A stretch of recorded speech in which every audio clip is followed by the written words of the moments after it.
என்று சொல்லுகிறார்.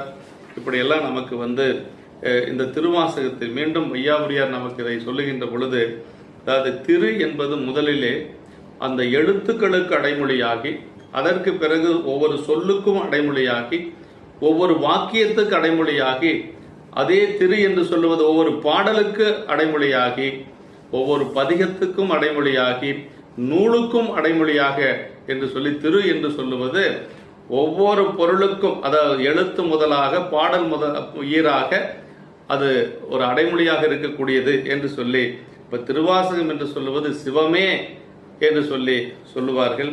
இப்படி அந்த திரு என்று சொல்லுவது இறைவனுடைய ஒரு திரு, அதாவது பொன்னும் மெய்ப்பொருளும் தருவானை போகமும் திருவும் புணர்ப்பானை என்று சொல்லி நம்முடைய சுந்தரமூர்த்தி சாமிகள் அருளுவார்.